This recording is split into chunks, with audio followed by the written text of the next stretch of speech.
Bueno, amados, pues el tema de esta tarde, por ahí va a estar apareciendo en la diapositiva, lo voy a poner un poquito. El tema de esta tarde es al pie de la cruz y la tumba vacía. Para eso vamos a ir a Marcos capítulo 15. Vamos a Marcos capítulo 15 y vamos a estar leyendo del 33 al 39. Marcos 15, 33 al 39. Antes de que encuentres la cita, déjame decirte que yo sé que muchos de ustedes conocen al pastor Charles Spurgeon, este pastor que predicó, se dice que este pastor predicó a más de 2 millones de personas durante su ministerio. Él fue llamado el príncipe de los pastores. Predicó en el tabernáculo metropolitano sin micrófono, alcanzaba una audiencia cada domingo de 20,000 personas. Impresionante. El príncipe de los pastores, este pastor, en una vez que inició un servicio de resurrección en su congregación, él caminó al púlpito y él tenía una preocupación en su corazón. Él tenía una preocupación en su corazón de que algunos de su congregación que se sintieran muy familiarizados con el mensaje que iba a estar compartiendo acerca de la resurrección de Jesucristo, acerca de su vida, su muerte y su resurrección. Él tenía una preocupación de que su congregación, muchos de ellos ya habían escuchado este mensaje muchas veces. Y él dijo lo siguiente. En esa ocasión sobre el púlpito de su iglesia. Dice, no podemos pensar lo suficientemente en la muerte y en la resurrección de nuestro Señor Jesucristo, ya sea en esta vida o en la venidera. Eso fue lo que dijo él. Ahora sí vamos a Marcos capítulo 15, del 33 al 39. Dice así, cuando llegó la hora sexta, hubo oscuridad sobre la tierra hasta la hora novena. Y a la hora novena Jesús exclamó con gran fuerte voz, Eloi, Eloi, lema sabactani, que traducido significa, Dios mío, ¿por qué me has abandonado?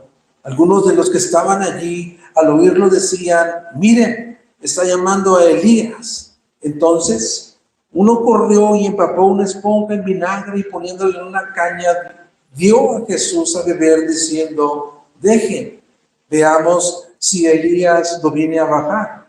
Pero Jesús, dando un fuerte grito, expiró y el velo del templo se rasgó en dos, de arriba a abajo. Viendo el centurión que estaba frente a él, la manera en que expiró, dijo, en verdad, este hombre era el Hijo de Dios. Anteriormente a esta cita, el evangelista Marcos, en los versículos de este mismo capítulo, en los versículos 24 y 27, 24 y 25 más bien, habla acerca de la crucifixión también. Dice el 22, lo llevaron al lugar llamado Gólgota, que traducido significa lugar de la calavera. Trataron de dar a Jesús vino mezclado con mirra, pero él no lo tomó. Cuando lo crucificaron, se repartieron sus vestidos, echando suerte sobre ellos para decir lo que cada uno tomaría. Era la hora tercera cuando lo crucificaron. Esta frase donde dice cuando lo crucificaron, es muy sencilla.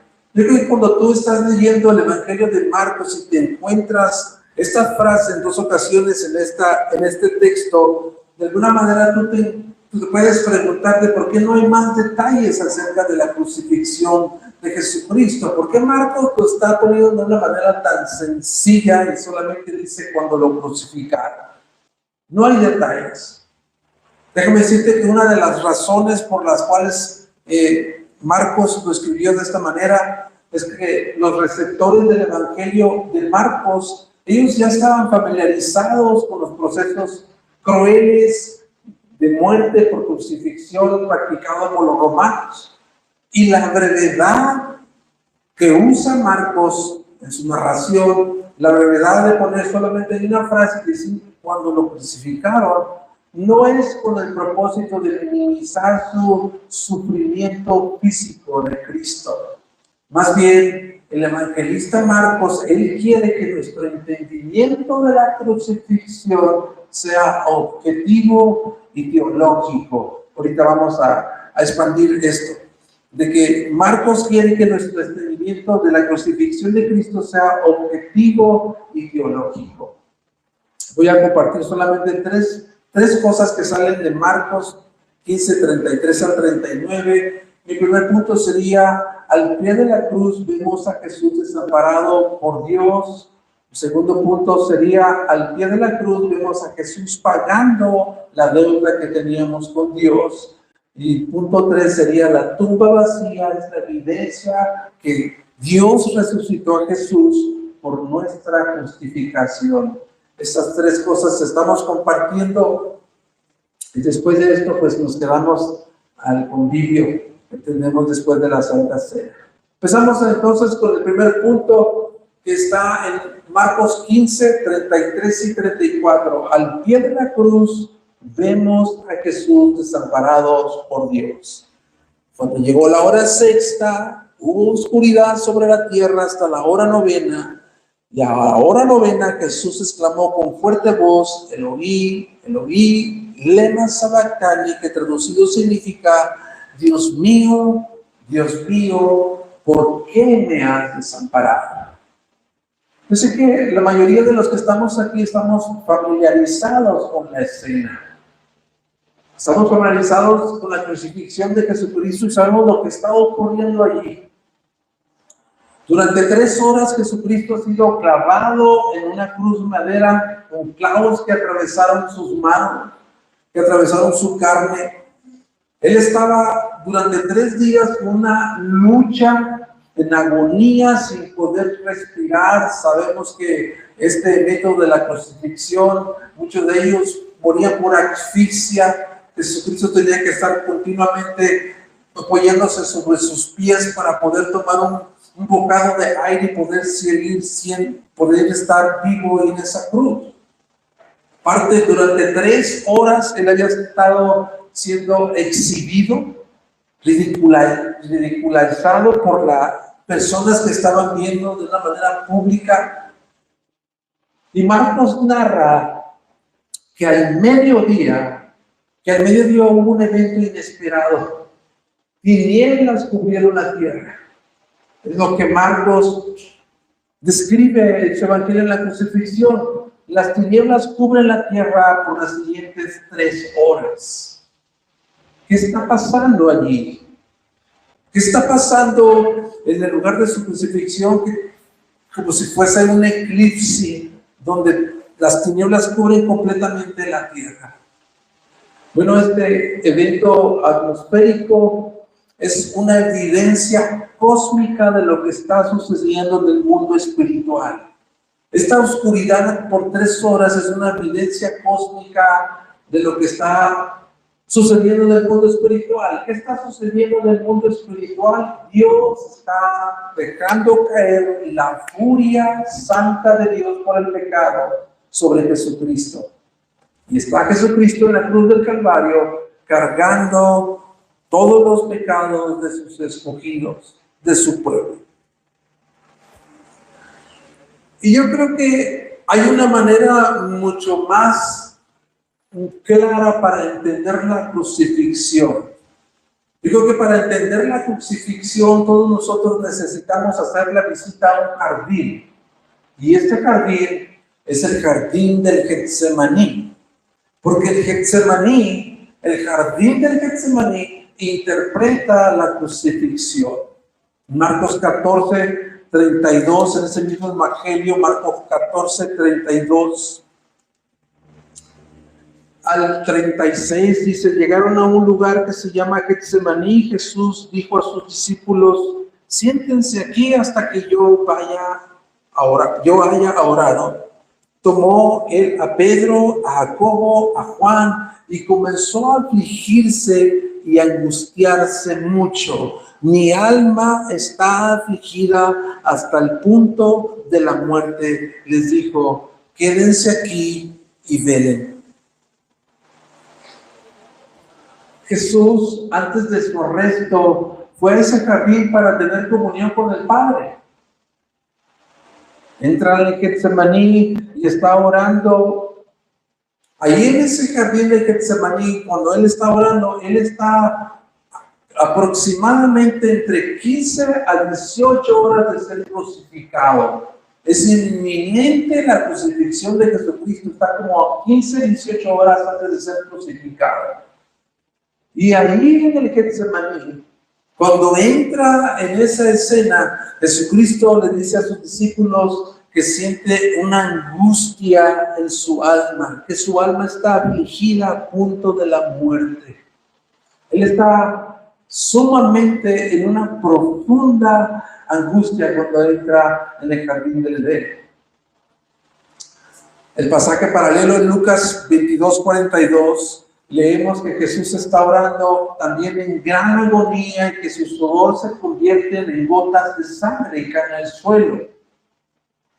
¿Qué está sucediendo para que Jesús comience a sentir esta carga de angustia mortal que está sobre él? ¿Qué es lo que está sucediendo? Bueno, en la cruz, en el Getsemaní, él hace una oración y dice, Padre, si es posible, aparta de mí esta copa. Y tú sabes lo que representa la copa en las Escrituras. La copa es una señal del juicio de Dios, de la ira de Dios. Y Jesús en el Getsemaní, allí Dios le presenta la copa, le presenta el cáliz que debe de beber. Y el contenido de esa copa, que es la furia justa y santa ira de Dios, el contenido de esa copa preocupa a Jesús de tal manera que su alma se aflige hasta la muerte. Él se aflige hasta la muerte. Y él dice, Padre, aparta de mí esta copa. 3 veces hace esa oración. Padre, aparta de mí esta copa. Al ver la terrible realidad de lo que va a acontecerle en unas horas, él cae al suelo y sigue orando por tercera vez al Padre, diciéndole al Padre, si es posible, aparta de mí esta copa. Y Mateo, otro evangelio paralelo, la cita paralela, dice que Mateo añade otro detalle que no dice ni Lucas ni Marcos, que después de que repitió Jesús 3 veces esa oración, la única respuesta que él recibió fue un silencio abrumador. No hubo respuesta al Hijo de Dios, tirado en el suelo pidiéndole al Padre, aparta de mí esta copa. No hubo respuesta, un silencio abrumador de parte del Padre. ¿Y sabes por qué no hubo respuesta del Padre a la oración de su Hijo? Porque no existía otra alternativa. Esa es la razón. No había otra alternativa. Si hubiera habido otra alternativa, finalmente el Padre lo hubiera librado. Pero Jesús bien dijo en esa oración, no se haga mi voluntad, sino la tuya. Este versículo que todo el mundo conocemos, que es el corazón del Evangelio de Juan en 3:16, que dice que de tal manera amó Dios al mundo. De tal manera amó Dios al mundo que guardó silencio cuando su Hijo clamó por otra alternativa. Aparta de esta copa, Padre mío. De tal manera amó Dios al mundo. De tal manera amó Dios al mundo que guardó silencio cuando su Hijo clamó por 3 veces en el Getsemaní, porque no existía otra alternativa. Jesús nos amó de tal manera que estuvo dispuesto a beber la copa de la ira de Dios.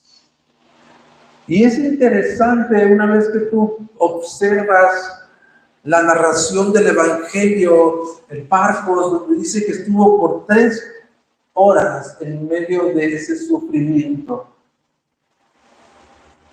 En medio de ese sufrimiento incesante por 3 horas, puedes ver que durante su ministerio terrenal, Jesús, es interesante ver que durante su ministerio terrenal, Jesús nunca profirió una queja. Jamás salió una queja de parte de él. Es decir, Jesús no protestó cuando fue arrestado, no protestó cuando fue traicionado, maltratado y escupido, no protestó cuando fue condenado de manera injusta, no protestó cuando le pusieron la corona en la cabeza, la corona de espinas, pero en ese momento, colgado en la cruz del Calvario por 3 horas, ya no más pudo guardar silencio. Aquí el sufrimiento es indiscutible. Jesús se está convirtiendo allí como el objeto de la ira de Dios y recibe todo el juicio de Dios por el pecado que con paciencia Dios acumuló desde Adán, desde la caída de Adán, hasta ese preciso momento de la crucifixión. Él está ahí, experimentando ese sufrimiento, esa agonía, y dice: Dios mío, ¿por qué me has desamparado? Ese grito que Jesucristo hace en la cruz del Calvario al expirar es el aspecto más doloroso de su crucifixión, el abandono del Padre hacia el Hijo. Y como hemos dicho en otras ocasiones, este grito, amados hermanos, no tiene que ver mucho con lanzas, con clavos, con espinas, tiene que ver más con su sufrimiento, su agonía, en estar centrado y ser el objeto del furor de la ira de Dios y ser abandonado por el Padre en el proceso. Habacuc dice en el capítulo 1, versículo 3, que los ojos de Dios no pueden ver el pecado. Es lo que dice Habacuc. El Padre tiene que abandonarlo. El Padre tiene que abandonarlo porque la santidad del Padre lo demanda así, que es imposible, es incapaz Dios santo, santo, santo poder ver el pecado. Tiene que castigar el pecado. Y Jesús es abandonado. Jesús es abandonado ahí. Y el Padre le da la espalda a su Hijo. El Dios Padre le da la espalda al Dios Hijo. Quizás tú no has reflexionado lo suficientemente en ese momento en el abandono del Dios Padre al Dios Hijo. Quizás no has reflexionado lo suficiente para entender qué es lo que está sucediendo ahí. El Hijo de Dios, el que existió juntamente con el Padre antes de la creación del mundo, el que le dijo: ahora glorifícame, Padre, con aquella gloria que tuve junto contigo antes de la creación del mundo. Jesucristo dijo: yo y el Padre somos una unidad. Es decir, que lo que está ocurriendo ahí en el desamparo del Dios Padre, del Dios Hijo, es lo que Jesús está experimentando. Él nunca, jamás, desde la eternidad hasta la eternidad, había pasado por un momento de interrupción con su relación en perfecto amor, perfecta armonía con el Padre. En ese momento esta comunión se está cortando entre el Dios Hijo y el Dios Padre. Todos sus derechos y sus privilegios como el Dios Hijo han sido retirados de Jesús. Eso es lo que está ocurriendo ahí. Jesús, el Hijo de Dios, está colgado entre el cielo y la tierra sin tener ningún lugar entre los dos lugares, ningún hogar entre los dos lugares, y carga con el pecado, con tu pecado y con mi pecado. Pues la Biblia, el que no había conocido pecado se hunde en los niveles más profundos del infierno por 3 horas. He estado colgando ahí por 3 horas y las olas y las corrientes de la ira de Dios golpeaban sobre Jesucristo una y otra vez. Tenía las olas de la ira de Dios sobre él una y otra vez por 3 horas. Eso es lo que está sucediendo ahí. Y en ese momento él dice: Dios mío, ¿por qué me has abandonado?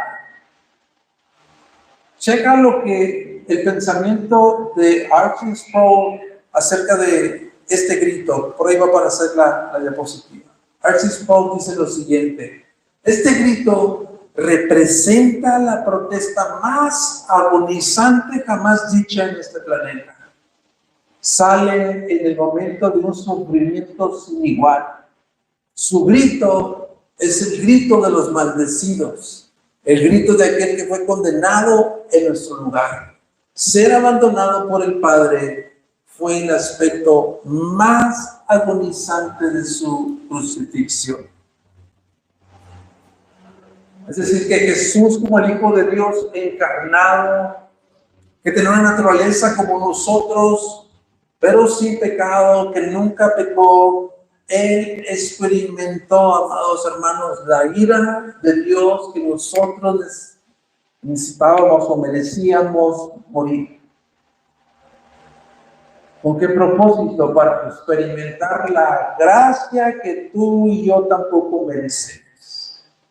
Impresionante el amor de nuestro Señor Jesucristo. Él fue abandonado por el Padre en la cruz para que nosotros como hijos de Dios jamás fuéramos abandonados por el Padre. Y eso me lleva a mi segundo punto. Dice: al pie de la cruz vemos a Jesús pagando la deuda que teníamos con Dios. Regresando a Marcos capítulo 15, versículo 37. Pero Jesús, dando un fuerte grito, expiró.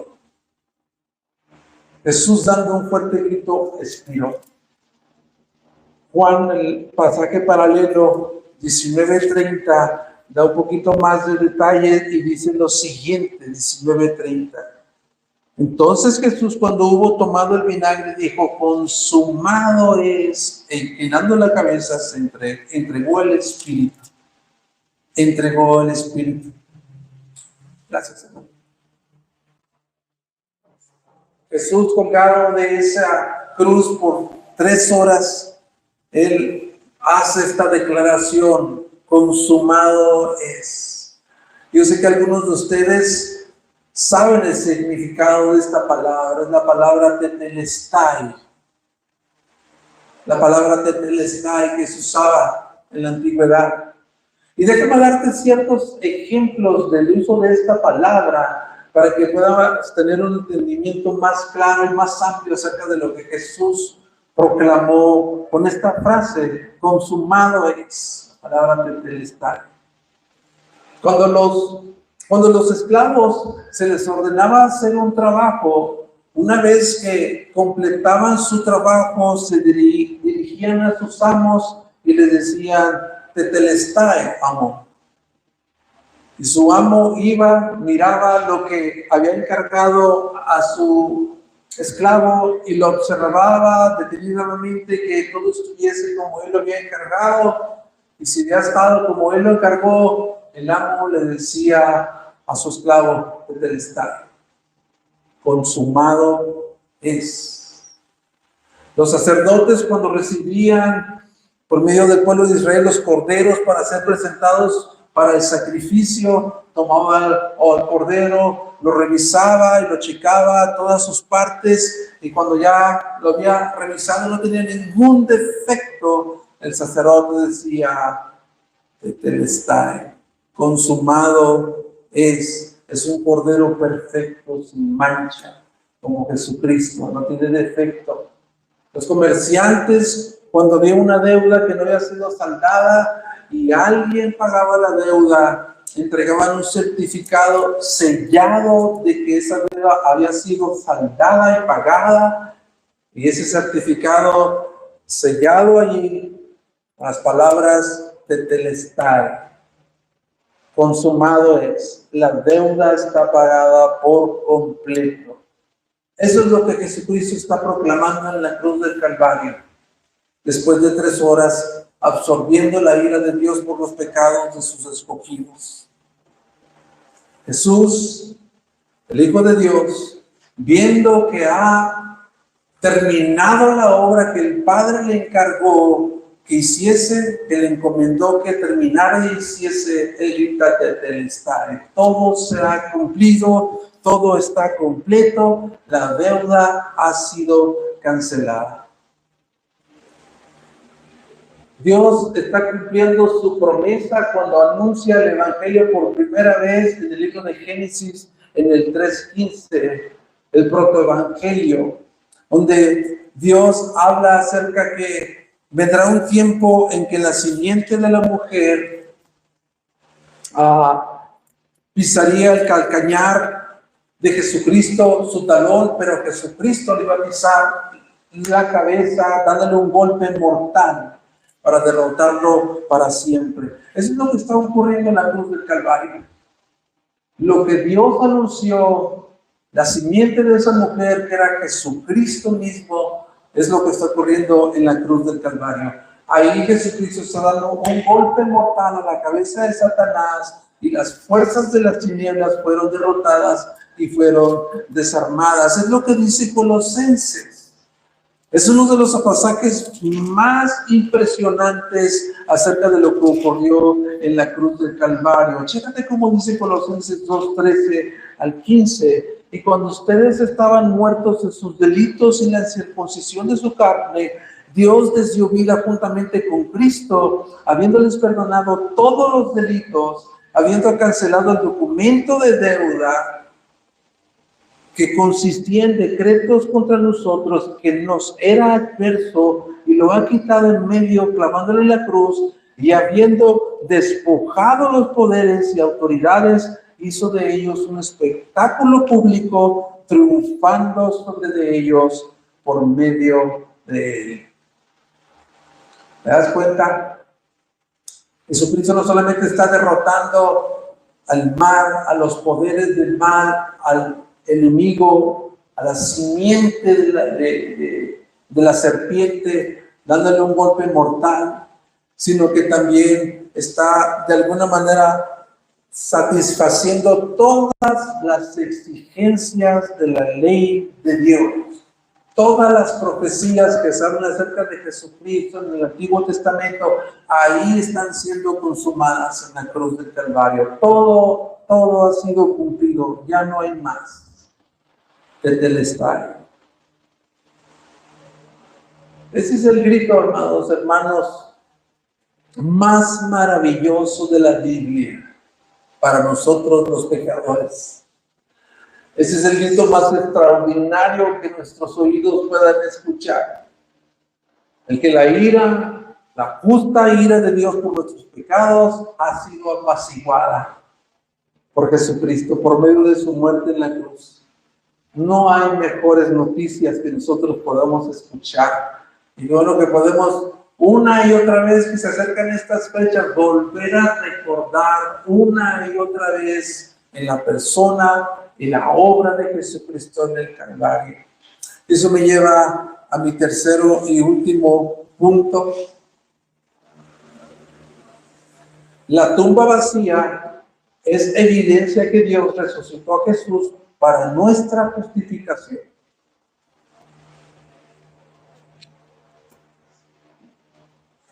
Eso está en el mismo Evangelio de Marcos, pero en el capítulo 16, más adelantito.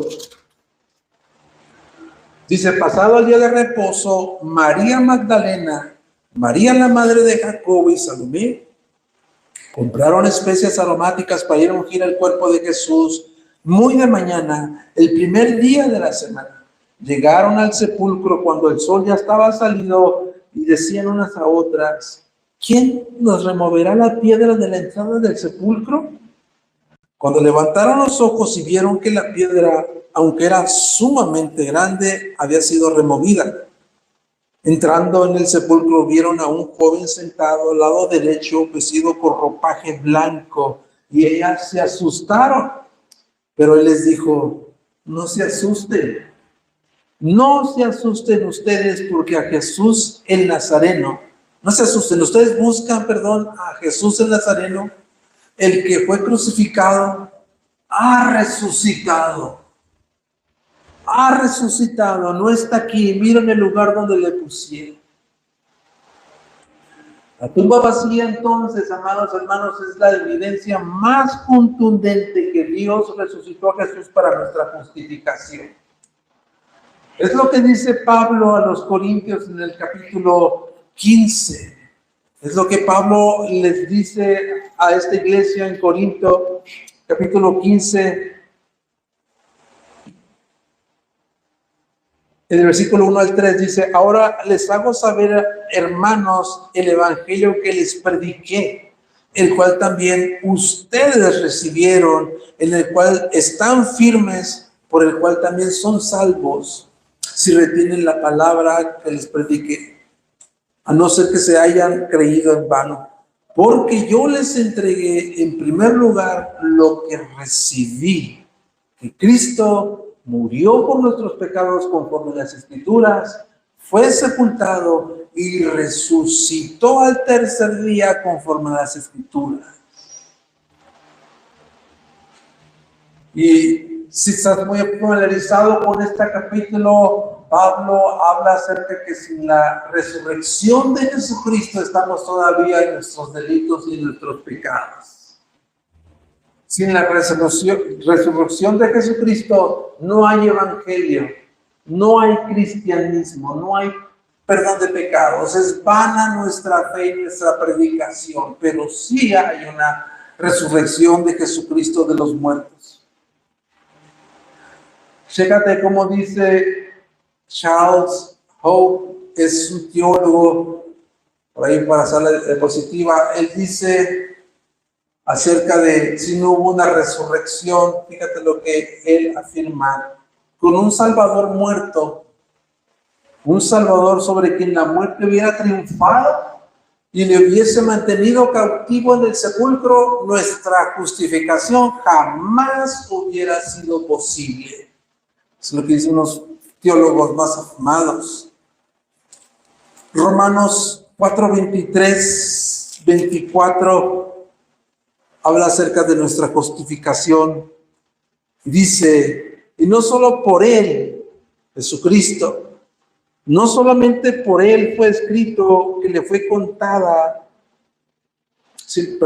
la justificación de Abraham, dice, y no solo por Él, hablando de Abraham, fue escrito que le fue contada, sino también por nosotros, a quien será contada, como los que creen en aquel que levantó de los muertos, Jesús, nuestro Señor, que fue entregado por causa de nuestras transgresiones y resucitado para nuestra justificación. Si Jesucristo hubiese quedado en la tumba, no hubiese evangelio, no hubiese cristianismo. Y esta frase, hermanos, esta frase donde dice que Jesús fue entregado por nuestras transgresiones, en el versículo 25, la idea o el significado de esta palabra, de esta expresión entregado, es un término legal, es un término jurídico que hace referencia a un criminal que es entregado para que reciba su justo castigo. fue entregado como un criminal para que reciba su justo castigo. ¿Por qué? De nuevo hago referencia a nuestros pecados. Él fue entregado como un criminal para recibir su justo castigo por nuestros pecados.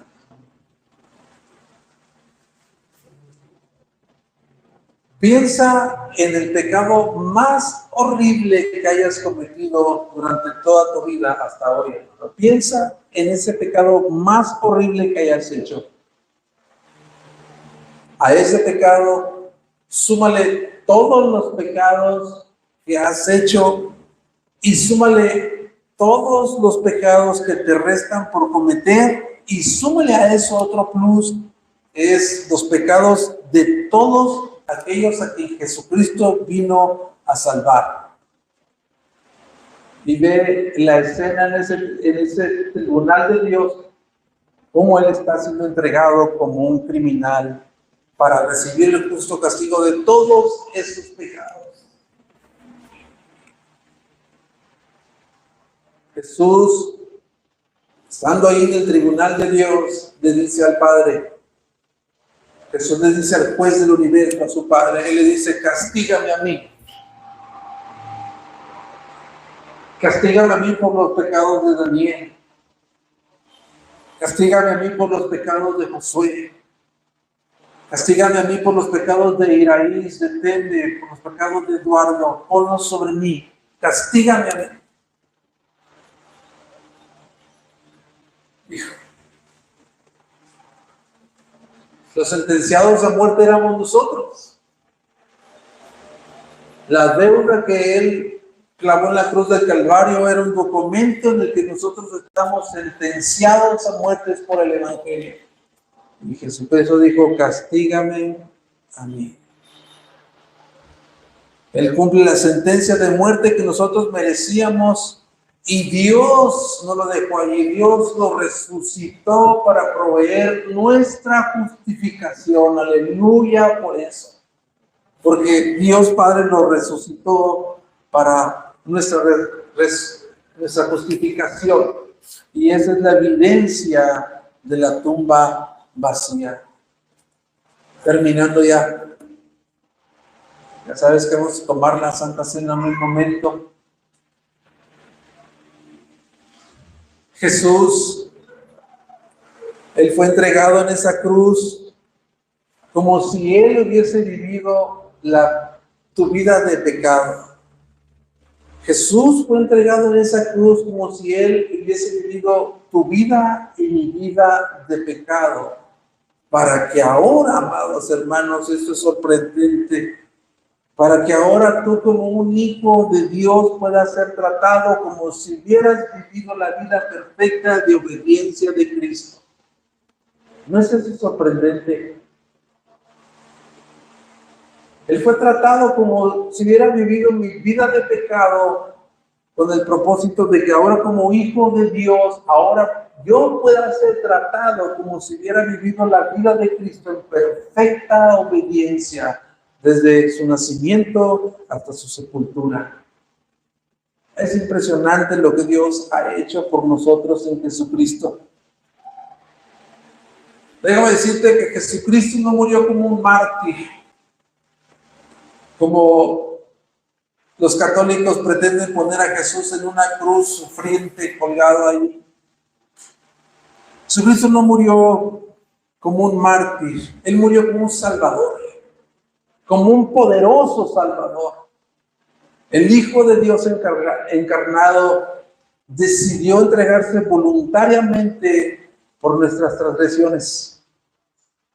Es algo que el Padre y Él acordaron en la eternidad. Checa cómo dice Hechos 2:22. Hechos 2:22. Con esto vamos a concluir ya. Hechos 2:22.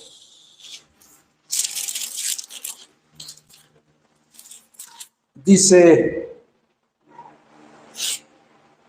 hombres de Israel, esa es la predicación de Pedro que leímos durante el tiempo de alabanza. Hombres de Israel, escuchen estas palabras. Jesús el Nazareno, varón confirmado por Dios entre ustedes, con milagros, prodigios, señales, que Dios hizo en medio de ustedes a través de él, tal como ustedes mismos lo saben. Este fue entregado por el plan predeterminado y el previo conocimiento de Dios, y ustedes lo clavaron en una cruz por manos de impíos y lo mataron. Pero Dios lo resucitó. Dios lo resucitó poniendo fin a la agonía de la muerte, pues que no era posible que él quedara bajo el dominio de ella. El Padre, el Hijo, estuvieron en común acuerdo en la eternidad, en el que hubo un preciso momento en la soberanía de Dios, en la providencia divina de Dios. Jesucristo tenía que ser clavado ahí, porque ese era un plan predeterminado por el Padre, por el Hijo, y después el Espíritu Santo vendría a obrar para darle seguimiento a esa obra en medio de su iglesia. La encarnación, la vida, la muerte, la resurrección y la tumba vacía son las evidencias más contundentes del amor de Dios para pecadores como nosotros. Si alguien está aquí como hijo de Dios, que ya tenga al Señor Jesucristo como su suficiente Salvador. Si alguien está aquí y que de alguna manera está pensando que Dios no le ama, simplemente ve al pie de la cruz y observa a Jesucristo colgado de esa cruz por tus pecados, y después trasládate a la tumba donde fue depositado y ve esa tumba vacía. No hay mayor evidencia del contundente amor de Dios por pecadores como nosotros. Y si hay alguien aquí que está sin Jesucristo, sin salvación en Cristo, a esa persona quiero decirle que Jesús triunfó sobre el pecado, sobre la muerte, y por la fe en la obra que Él ha hecho, tú puedes tener hoy, por la gracia de Dios, el regalo de la salvación y poder ser declarado justo en el tribunal de Dios. Dios te ofrece a su Hijo. Te animo a que lo recibas en esta tarde.